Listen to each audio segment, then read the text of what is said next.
والسلام من لا نبي بعده وعلى آله وصحبه أجمعين. إن الله وملائكته يصلون على النبي يا أيها الذين آمنوا صلوا عليه وسلموا تسليما. اللهم صل على محمد وعلى آل محمد كما صليت على إبراهيم وعلى آل إبراهيم إنك حميد مجيد.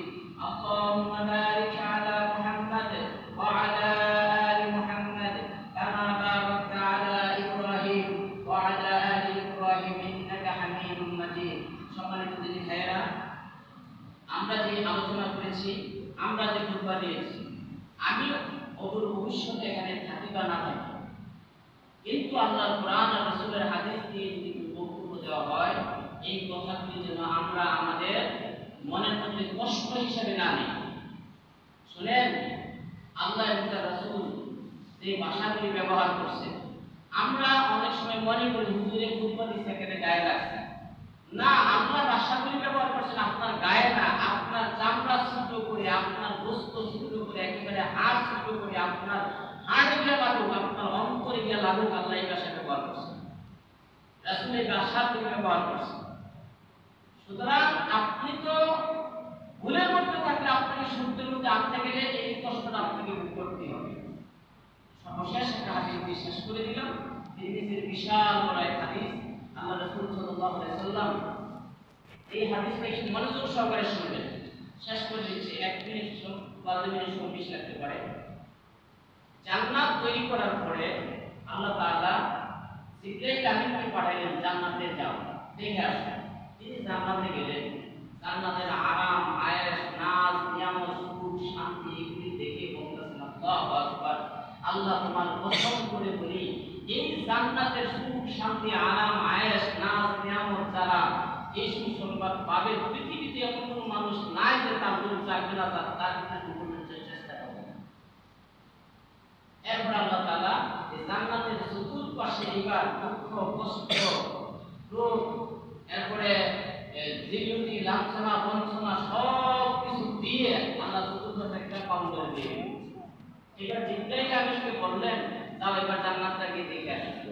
জিবরাইল আমিন গিয়ে দেখলো যে জান্নাতের ভিতরে যে নাজ নিয়ামত আছে, কিন্তু বাহিরে তো অনেক শাস্তি, অনেক কষ্ট, অনেক দুর্দশা। আরে বাপ রে বাপ, এত কিছু মানুষ সহ্য কইরা এই জান্নাতে উঠতেছে তো, আল্লাহকে আল্লাহর কসম করে বলি, মানুষ মনে হয় না এই চেষ্টাটা করে। এরপরে জাহান্নাম তৈরি করে দিয়ে আল্লাহ তাআলা জিবরাইলকে বললেন, যাও এবারকে জাহান্নাম দেখে আসো।